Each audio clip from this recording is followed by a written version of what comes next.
Hello दोस्तों, चलिए तो शुरू करते हैं। आज एक और कहानी के साथ। एक दिन विक्रमादित्य के राजमहल में एक अद्भुत पक्षी उड़ता हुआ आया।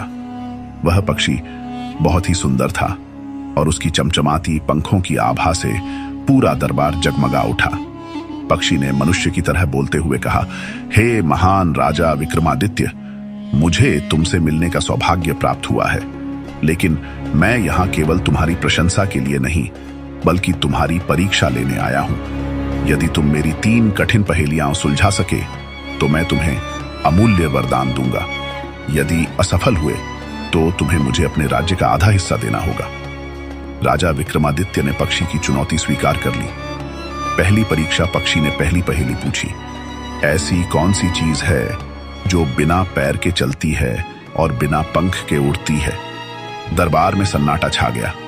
मंत्री और दरबारी भी सोच में पड़ गए, लेकिन राजा मुस्कुराए और उत्तर दिया, वह चीज है हवा, जो बिना पैर के चलती है और बिना पंख के उड़ती है।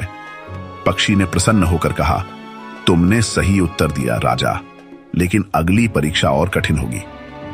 दूसरी परीक्षा पक्षी ने दूसरी पहेली पूछी, ऐसा कौन सा खजाना है जिसे खोने पर लोग दुखी होते हैं लेकिन जिसे बांटने पर लोग प्रसन्न होते हैं। इस बार भी दरबारियों के चेहरे पर असमंजस था। राजा ने कुछ क्षण सोचा और उत्तर दिया, ये खजाना जितना बांटा जाए लोगों में उतनी ही खुशी और एकता बढ़ती है। पक्षी ने राजा की बुद्धिमत्ता की सराहना की और कहा, तुमने फिर से सही उत्तर दिया। अब अंतिम परीक्षा तुम्हारे धैर्य और विवेक की होगी। तीसरी परीक्षा पक्षी ने कहा, अब तुम्हें अपने राज्य और अपनी प्रजा के प्रति अपने प्रेम की परीक्षा देनी होगी। देखो, मैं अभी तुम्हारी सबसे प्रिय वस्तु लेकर उड़ जाऊंगा।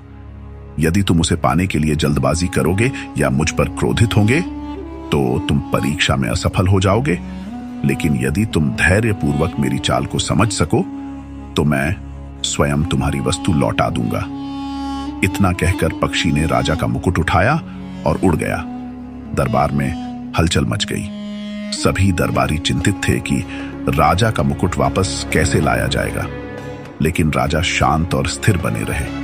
उन्होंने पक्षी के पीछे जाने का आदेश नहीं दिया।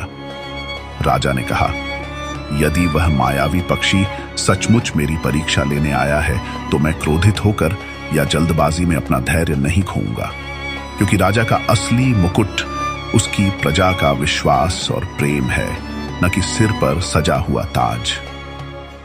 पक्षी कुछ देर बाद वापस आया और राजा के सामने मुकुट रख दिया।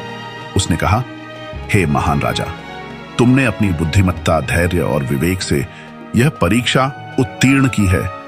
मैं तुमसे बहुत प्रसन्न हूं। पक्षी ने राजा को आशीर्वाद दिया, तुम्हारा राज्य हमेशा समृद्ध रहेगा, तुम्हारी प्रजा सदा तुम्हारे प्रति निष्ठावान रहेगी और तुम्हारी ख्याति युगों युगों तक अमर रहेगी।